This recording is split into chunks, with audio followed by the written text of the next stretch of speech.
It feels wrong, but I don't want him to do it in the car. Help. Today, only about 30% of kids have sex while they're in high school. When we were in high school, it was way over 50%. The Dutch have the best adolescent sexual health outcomes in the world. What should we be articulating about sex? There's 4 things that you have to pay attention to in this order.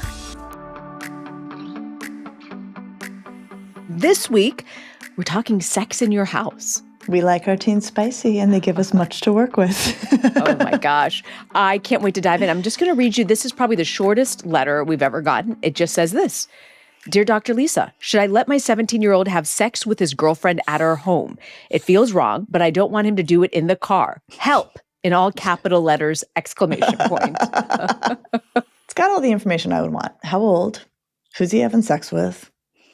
Right? So, I mean, the kid's 17. So what do you think? 17-year-old wanting to have sex in the house? Well, okay, let's take the 17-year-old wanting to have sex. Well, first of all, and I really appreciate that this parent's like, the kid's going to be having sex, right? They're going to be doing it in our house. They're going to be doing it in the car. Given my role as a psychologist who cares for teenagers, it does not on its own make me anxious that a 17-year-old's having sex. I worry about younger kids having sex, of course. I know that there an age that you worry about where it's like questionable?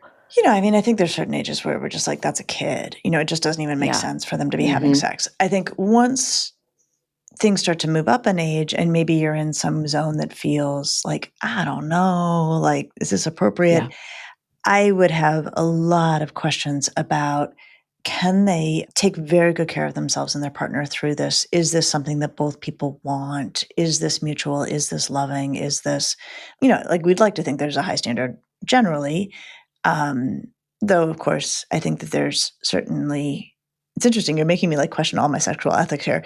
I think there's ages where we can say, you know, if people want to have, you know, one night stands and that's how they enjoy, you know, physical intimacy, like that's their call. I don't feel great about that for teenagers. I have real questions about whether that is really mutual, whether that is really safe, whether consent is really entirely worked out. So I think as I talk it through, I would probably hold higher standards for young people, adolescents, and even young adults around like what's all around the sexual intimacy. You know, are they able to know what their partner really wants to have happen? Are they able to express to their partner what they themselves really want to have happen? Is it mutual? Is it kind? You know, like all of those things, I think for young people especially, is it in the context of an ongoing relationship? Like that would always be my preference. But I feel like there's 17. When you think at 17, this is my forever after, I just feel like your perspective is so warped. What I believed in high school is very different from what I believe as a 46-year-old and what I can see down the road coming, right? Well, that's exactly right? I mean, how the kid feels about it or the teenager feels about it and how they may see it when they're an adult. Now, this is a girlfriend, right? And this person's being called a girlfriend. And one thing I can say about teenagers is that's a pretty high bar these days. To refer to somebody as a girlfriend or a boyfriend. Like in today's adolescent world, you know, and I don't know that the parents' view of it maps perfectly onto the kid's view of it, but let's say for the sake of argument that this boy calls this his girlfriend. You know, in today's adolescent world, like that's a big deal. That label is a big deal. So I think for the sake of argument, like it sounds like they're in an ongoing relationship that's like, you know, we have very little information to work with. Like let's also assume it's just a healthy one. What I'll say, Reena, is 17-year-olds having sex in the context of an ongoing relationship with somebody they're calling, you know, especially, you know, some sort of labeled partnership is not a flag for me. You know, of course, parents' values, parents' religious views, like that is all individual family stuff. One of the flags we actually have is like kids aren't even having sex these days. Kids are having so much less sex. Tell me about that more, the research that shows, because I actually feel like in this day and age, it's okay not to have a boyfriend or a girlfriend. Like I feel like telling people it's okay that you haven't had sex. You don't have to have sex by the time you're in the 11th grade, you know? Well, definitely it is. And actually, it's more the norm not to. Mm-hmm. Hey there, you know, we are really trying to get the Ask Lisa podcast out to as many families as possible. And one of the ways you can help us right now, if you can just hit the like button on what you're watching, subscribe to our YouTube channel, and then post a comment in the comment section. Every bit of interaction actually helps us reach more families who also might need this support. Okay, now back to our episode. We're at a place where today, only about 30% of kids have sex while they're in high school. Whereas when we were in high school, it was way over 50%. So today's kids are actually having sex later and with fewer partners than their parents' generation did. And make of this what you will, right? I mean, some of it is probably good, right? That delayed intercourse is probably going to be healthier and safer and happier than early intercourse. Some of it may be that kids don't have to leave their house to be having a sexual interaction, right? Kids are now using their phones to have all sorts of sexual activity and sharing images, which is its own thing. If we wanted to mess around with someone when we were in high school, we had to go be with them physically.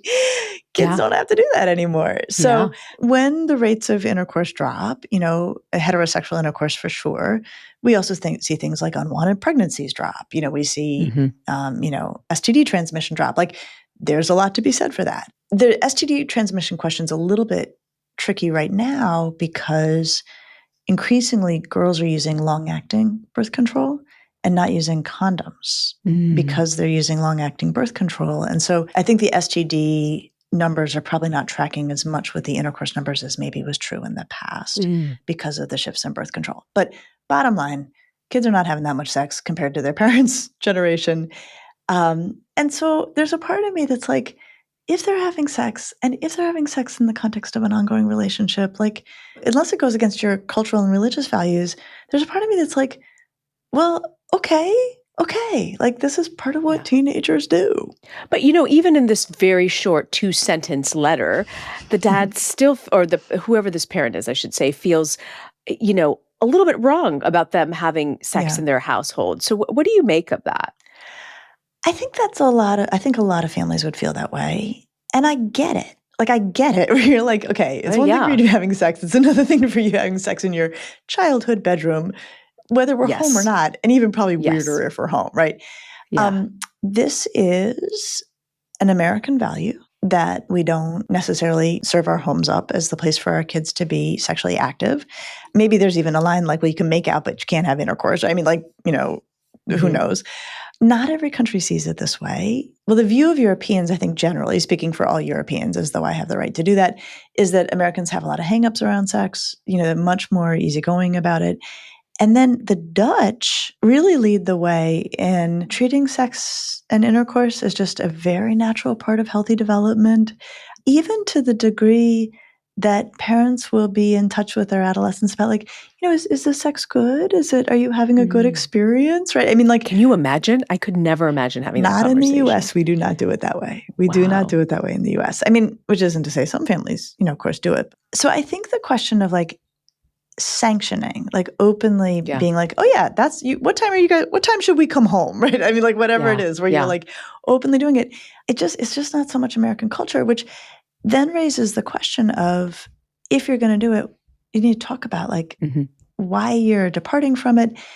I guess where I'm driving with this is, it's going to strike American kids as weird for their family to say, we're going to make room and space and make it easy for you to have sex in the home.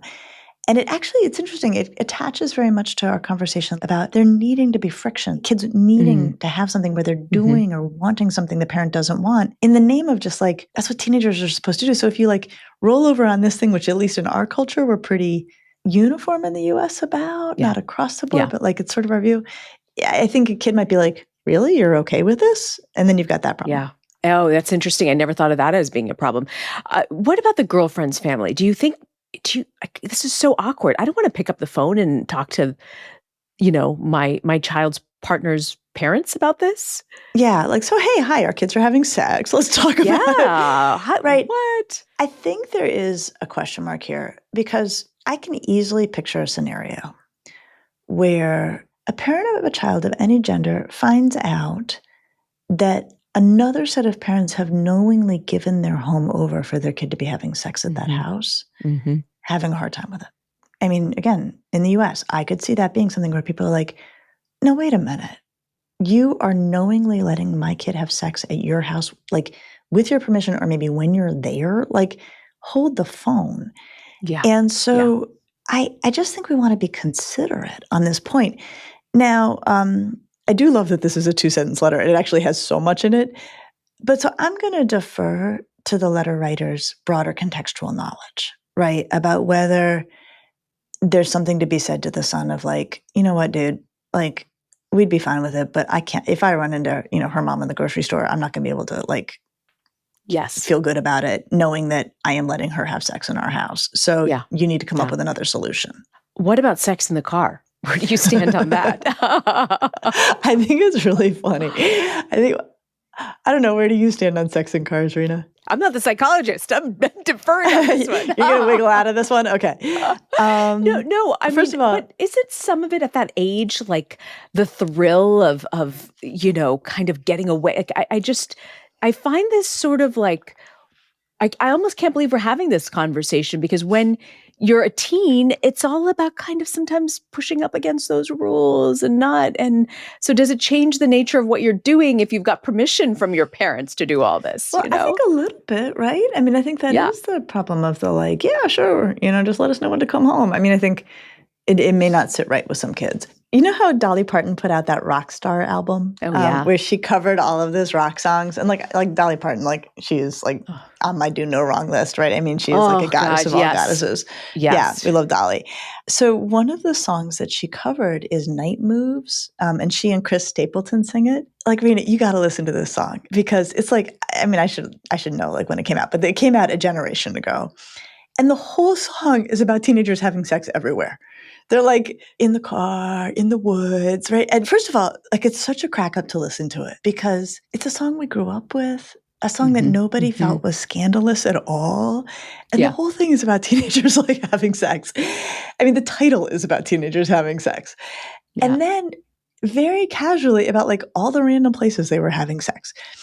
So I do think there is a little room in here for the parent to say, or any parent to say, look, I get it that you're sexually active. I trust that you are taking very good care of yourself and your partner, and everybody's doing what they mean to do and doing what they want to do and doing it safely.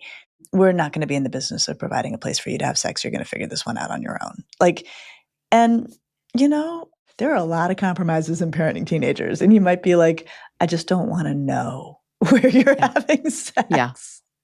Well, I just think that we don't even have basic conversations about sex. Like early on, preteen or tween years, maybe we've spoken a little bit about the birds and the bees in quick, fast conversations.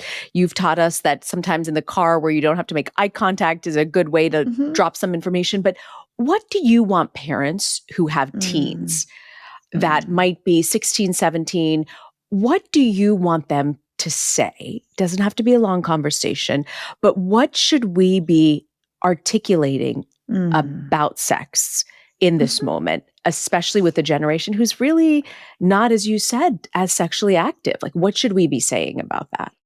I think the overriding approach to this, there's sort of two trains that need to be considered. One is, what are the family's values around this? And I think it's really important that we communicate our values as families. And, families are going to have different values.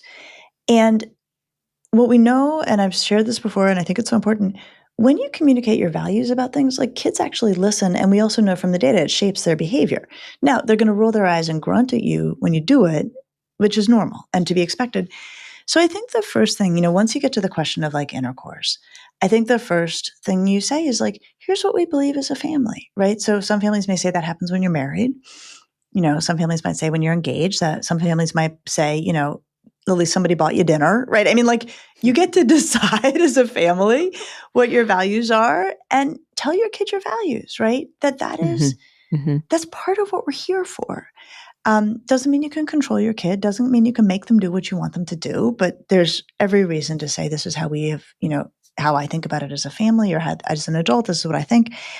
So that's the first train.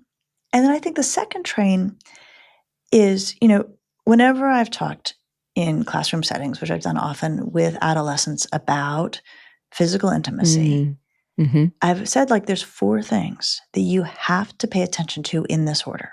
So number 1, what do you want?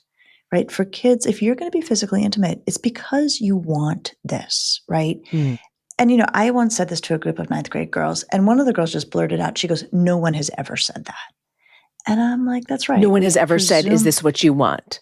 Yeah, like tune into what you want, right? Like there's such a presumption of desire in boys, and we tend to leave that to the side in girls, or we don't even acknowledge it. So number one, like, what do you want to have happen?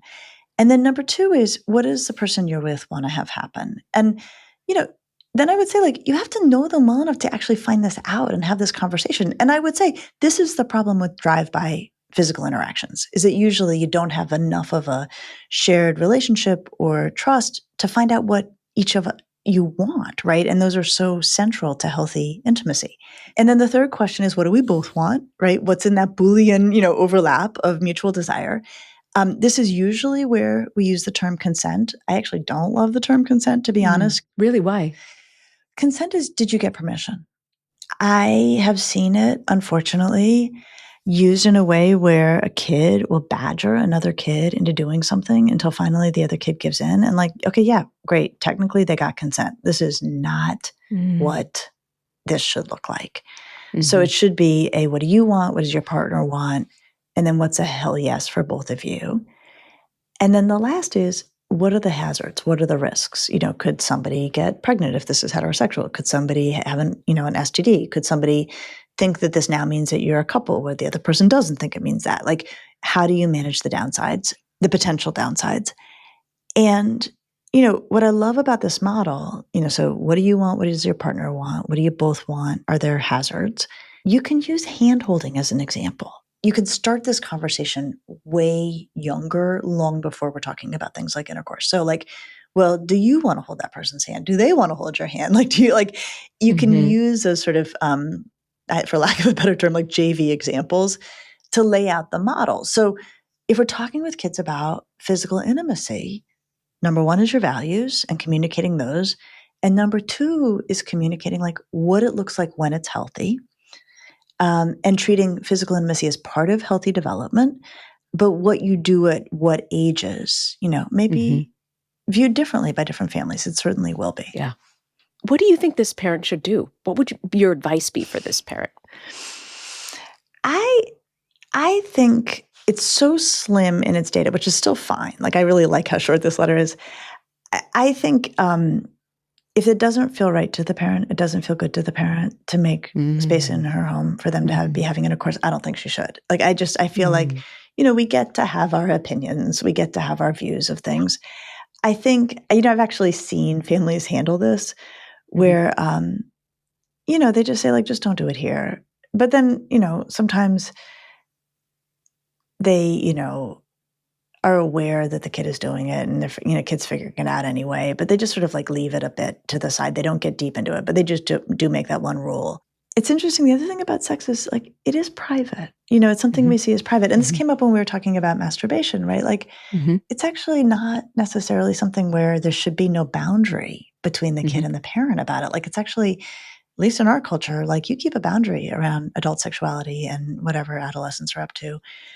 I think that it would be okay for the parent to say, don't do it in our house, and make sure it's safe and loving and mutual.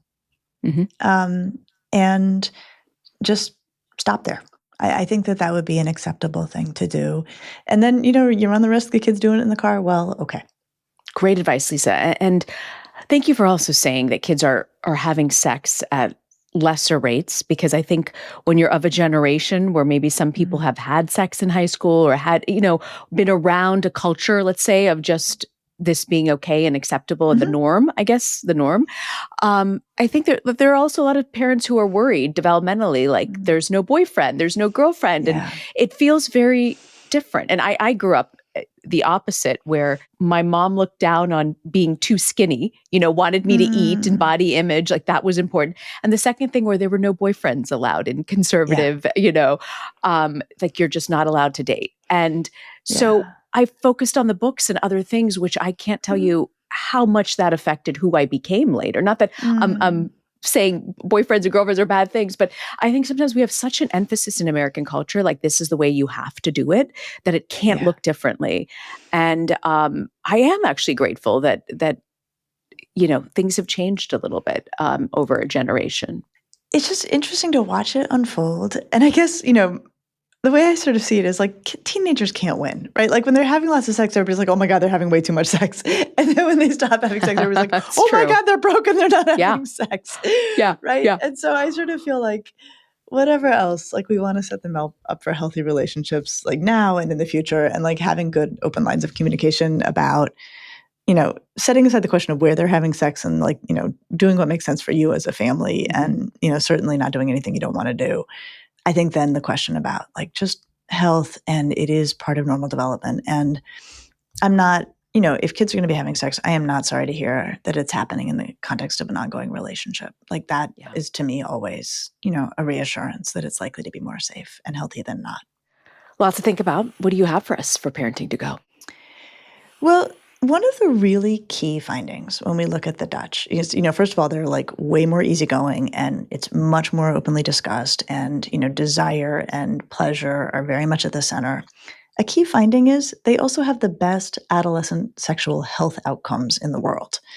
So when their kids are having sex, first of all, what we know is if you take this sort of, we'll call it sex positive view of things, kids don't have more sex. But we also know that when they do have sex, they do it in a safer, healthier way. They're more likely to use contraception. They're less likely to have unwanted outcomes. And I think sometimes that's what the worry is. Like if we're sex positive, then it's going to be like, bacchanal, and they're going to be buck wild, and they're, going to get pregnant and STDs. Actually, it's the opposite. When we talk openly about desire and taking good care of oneself and taking good care of one's partner, and this being part of healthy development, you get all the outcomes we are hoping for, which is healthier, safer sex. Conversations. They make the biggest difference, even if they're short conversations. Even if they're short, which is about all a kid can tolerate when it comes to talking with them about sex. And for some parents like me, too. So, yes. Well, thank you, Lisa. I think this is just a difficult subject to broach, to think about, and to articulate. So grateful for your thoughts on this. And next week, we're going to talk about college readiness. Your kid might be accepted to college, but are they really ready to go? Lisa weighs in. I'll see you next week. I'll see you next week.